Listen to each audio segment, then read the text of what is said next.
স্পোর্টসের সেরা একাদশটা সাজাতে চাই, যে টি স্পোর্টসের চোখে আইপিএল এর সেরা একাদশটা আসলে কেমন হতে পারে। রাফি, একেবারে শুরুতে যদি শুরু করি, দুই ওপেনার কে হতে পারেন?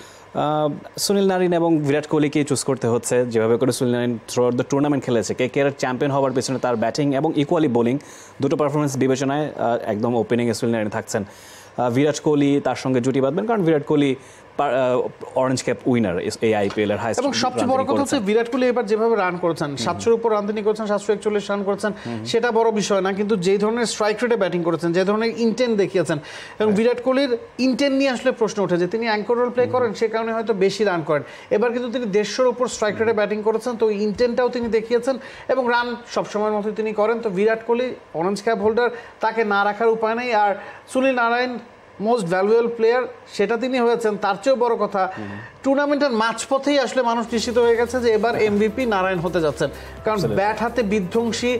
তাকে পিঞ্চ হিটার হিসেবে কলকাতা হয়তো প্রমোট করেছে, তবে নিজেকে তিনি একজন পারফেক্ট ব্যাটসম্যান হিসেবে, প্রপার ব্যাটসম্যান হিসেবে কিন্তু এই বছরের টুর্নামেন্টটা খেলেছেন। এবং যে ধরনের স্ট্রাইক রেটে ব্যাটিং করছেন, 180 তার স্ট্রাইক রেট।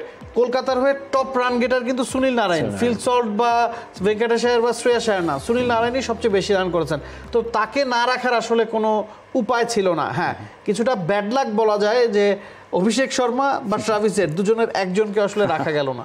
ডেফিনেটলি যেভাবে তারা খেলেছে, এক্সপ্লোসিভ ব্যাটিং তারা দুজনই করেছিলেন। সানরাইজ হায়দ্রাবাদ চ্যাম্পিয়ন হতে পারেনি, কিন্তু ফাইনালে ওঠার কারিগর কিন্তু দিন শেষে এই দুজনই। কিন্তু সামান্য এগিয়ে হয়তো বা সুনীল নারায়ণ এবং বিরাট কোহলি থাকছে। বিরাট কোহলির কথা আপনি বলছিলেন, অরেঞ্জ ক্যাপ উইনার এবং 154+ স্ট্রাইক রেটে তিনি ব্যাটিং করেছেন, যেটা ইমপ্রেসিভ। টুর্নামেন্টের শুরুর দিকে কিন্তু সিনারিওটা এরকম ছিল না। 130, 140-তে তিনি ব্যাট করছিলেন যত টুর্নামেন্টে গিয়েছে, এবং টানা 6টি ম্যাচ যখন আরসিবি জিতেছে, তার পেছনে কিন্তু মূল কারিগর বিরাট কোহলি, এবং তার সঙ্গে তারা অন্য টিমমেটরা ইকুয়ালি সাপোর্ট দিয়েছেন, কিন্তু লিডিংটা কিন্তু বিরাট কোহলি করেছেন। তো বিরাট কোহলিকে নিয়ে আসলে যত কথাই বলা হয় সেটা কমই হয়ে যায়, কারণ এই মৌসুমে তার উপর অনেক চ্যালেঞ্জও ছিল যে বিশ্বকাপের দলে তিনি থাকবেন কিনা। ইন্টেন্ট নিয়ে কথা হচ্ছিল, এখনকার টি20 ফরম্যাটটা এমনভাবে চলে গেছে এবং ইম্প্যাক্ট সাবের কারণে ওই যে 150 স্ট্রাইক রেটে আপনাকে ব্যাটিং করতেই হবে, সেই কাজটা তিনি করে দেখেছেন। এবং দিন শেষে আসলে বিরাট কোহলির সাথে অন্য কারো তুলনা করে আপনি খুব বেশি লাভ হবে না। বিরাট কোহলিকে না রেখে আসলে উপায় নেই। অনেক একাদশ আমরা দেখছিলাম, সেই জায়গায় বিরাট কোহলিকে হয়তো সব রেখেছে, কেউ কেউ তাকে 3 নম্বর পজিশনে রেখেছে। তবে টি স্পোর্টস যে একাদশটা সাজিয়েছে, সেটা পুরোপুরি যেই ব্যাটসম্যান যেই পজিশনে ব্যাটিং করেছে, যেই বোলার যেই জায়গাটাতে বোলিং করেছেন, সেটার উপর ভিত্তি করেই করা।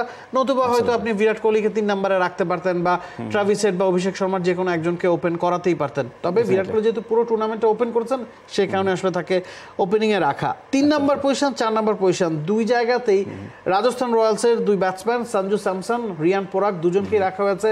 দুজনই 500-র উপর রান করেছেন, ইম্প্যাক্টফুল ইনিংস খেলেছেন, দলকে একের পর এক ম্যাচ জিতিয়েছেন। এবং সঞ্জু স্যামসনের ক্যাপাবিলিটি আমরা সবসময় জানি, এবং তিনি ক্যাপ্টেন, উইকেট কিপিং করেন।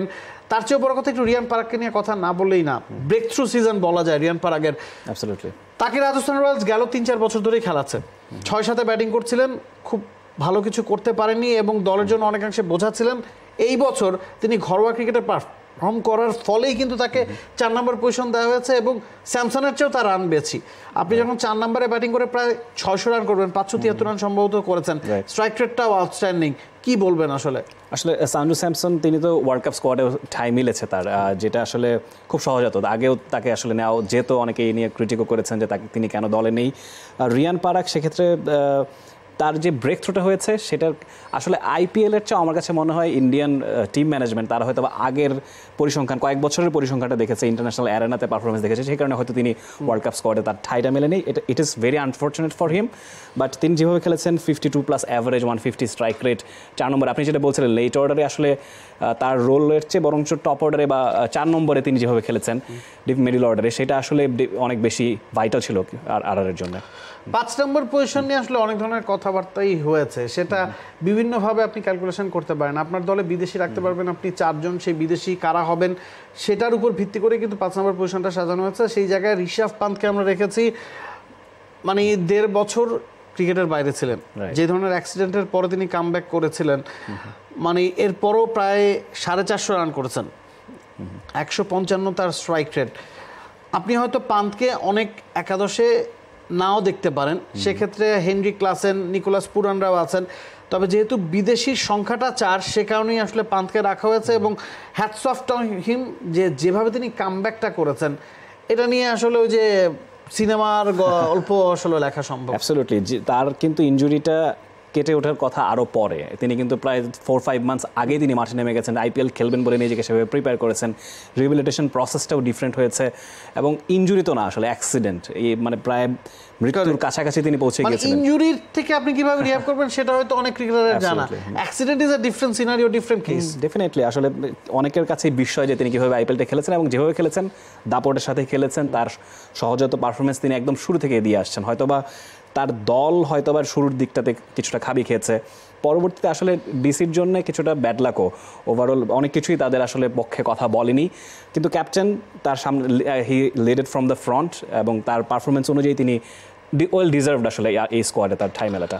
আমরা 6 নম্বর পজিশনটা নিয়ে সবচেয়ে বেশি কাটাছেড়া করেছি, কারণ এই জায়গায় বিদেশি কোটায় হেনরিক ক্লাসেনকে রাখা হয়েছে। Nicholas Pooran was very close. Heinrich Klaasen Nicholas পুরানের ক্ষেত্রে তাদের দুজনের রান, স্ট্রাইক রেট সব কিছুই খুব কাছাকাছি। তবে দিন শেষে যেহেতু সানরাইজার্স হায়দ্রাবাদ ফাইনাল খেলেছে সে কারণেই ক্লাসেনকে রাখা হয়েছে। এবং আমার কাছে পার্সোনালি মনে হয়েছে, আপনি হেনরিক ক্লাসেনের কথা বলুন, নিকোলাস পুরানের কথা বলুন, দুজনকেই দুই দলের টিম ম্যানেজমেন্ট একটু নিচের দিকে ব্যবহার করেছে।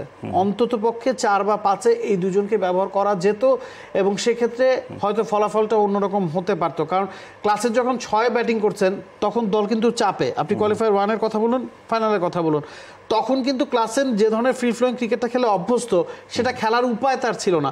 আপনি যদি 4-এ ক্লাসেনকে খেলাতেন বা পুরানকে 4-এ খেলাতেন সেক্ষেত্রে কি সিনারিওটা ডিফারেন্ট হতে পারতো কিনা? আপনি রিয়ান পারাগের কথা বলছিলেন, 16 ম্যাচে তিনি 573 রান করেছেন।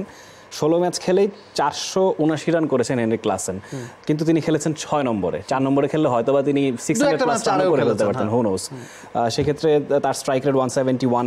তবে কথা হচ্ছে যে সানরাইজার্স হায়দ্রাবাদ আসলে তার রোলের চেয়েও আসলে অভিষেক শর্মা, ট্রেভিস হেডের রোলটা অনেক বেশি ইম্পর্টেন্ট ছিল থ্রু আউট দ্য টুর্নামেন্ট।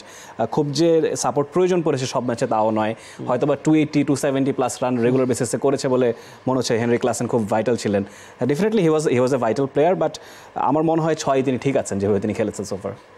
7 নম্বর পজিশনে আন্দ্রে রাসেল। পুরো মৌসুম জুড়ে 2 Caribbean, Sunil Narine, Andre Russell যেভাবে ইম্প্যাক্ট রেখেছেন, আপনি রান বা উইকেট দিয়ে সব কিছু বিবেচনা করতে পারবেন না, ইম্প্যাক্টকে আপনাকে ভাবনায় রাখতেই হবে। আন্দ্রে রাসেল 222 রান করেছেন, তার স্ট্রাইক রেট 185। তবে তাকে এই 7 নম্বর পজিশনে রাখার মূল কারণ উইকেট। আন্দ্রে রাসেলকে দিয়ে আপনি সবসময় 4 ওভার বোলিং করাতে পারবেন না, তার ইকোনমিটা 10-এর কম।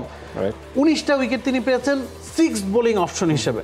অ্যাবসলিউটলি, তিনি সোফার 29 ওভার বল করেছেন। আপনি যেটা বললেন 29 ওভারে 19 উইকেট তিনি পেয়েছেন, ভেরি ইমপ্রেসিভ। কারণ আন্দ্রে রাসেলের বোলিংটা আসলে হয়তো কেকেআর টিমের জন্য এক্সপেক্টেড ছিল না, হোনো। সো তিনি কেকেআর যেভাবে প্ল্যানিং সাজিয়েছে, এনাফ বোলার তাদের ছিল। হর্ষিত রানা, বরুণ চক্রবর্তী, তাদের কথা বলতে হচ্ছে। কিন্তু মানে বোলিং লাইন আপটা আপনি যদি পুরো কেকেআর এর লাইন আপটা এনে বসিয়ে দেন সেক্ষেত্রেও কিন্তু আসলে ভুল হবে না। কারণ বৈভব অরোরা যিনি আসলে ওই যে 5th বোলিং বা 6th বোলিং অপশন, তার উইকেটও 12টা, বা রাসেলের উইকেট 19টা, যিনি 6th বোলিং অপশন নিশ্চিতভাবে। বরুণ চক্রবর্তী 20টার উপর উইকেট পেত। আন্দ্রে রাসেল, মিচেল স্টার্ক, হর্ষিত রানা সবাই কিন্তু এই টুর্নামেন্টে যেভাবে উইকেট নিয়েছেন, বোলিং লাইন আপটা কলকাতার বসিয়ে দিলে খুব একটা ভুল হতো না। ভুল অবশ্যই হতো না, কিন্তু কিছু তো চেঞ্জ আমাদের করতেই হচ্ছে। কারণ সবগুলো টিমের, অনেকগুলো টিমেরই অনেকগুলো বোলার আসলে ভালো পারফর্ম করেছে। যদিও ব্যাটারদের টুর্নামেন্ট হয়েছে, প্রচুর রান হয়েছে, এর মধ্যেও বোলাররা আগের আসরে হয়তো বা 8 কিংবা 9 হয়তো এক্সপেন্সিভ ইকোনমি রেট বলা হতো, এবারে বলা হচ্ছে যে 9 ইকোনমি রেট হলেও সেটা আসলে মোটামুটি রিজনেবল।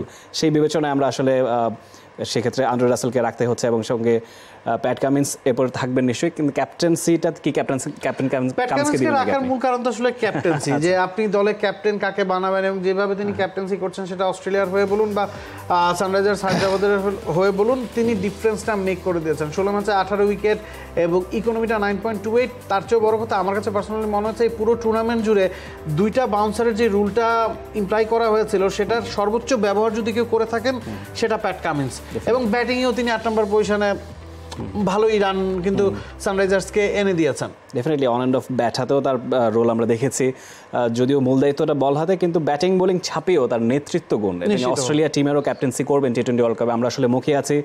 একটা এক্সাইটিং ক্যাপ্টেন্সি আমরা দেখবো। আমরা পরবর্তী প্লেয়ারের কথায় যেতে পারি, জাসপ্রীত বুমরাকে নিয়ে আমরা বলতে পারি মুম্বাই ইন্ডিয়ান্স একেবারে আলোচনার কিছু নাই, কারণ বুমরা পুরো টুর্নামেন্ট জুড়ে যেটা ব্যাটসম্যানদের টুর্নামেন্ট 200 হরামেশা হয়েছে, সেখানে তার ইকোনমি 6.48, এটাই বলে দেয় যে বুমরাকে নিয়ে আলোচনা করাটা আসলে সময়ের ক্ষেপণ। ডেফিনেটলি ইন্ডিয়ান টিম ডেফিনেটলি তার বেস্ট সার্ভিসটাই চাইবে। স্পিনিং অপশন বরুণ চক্রবর্তীকে আমরা রাখছি, 15 ম্যাচ তিনি খেলেছেন সোফার, 14টা উইকেট পেয়েছেন আই গেস, 21টা উইকেট পেয়েছেন।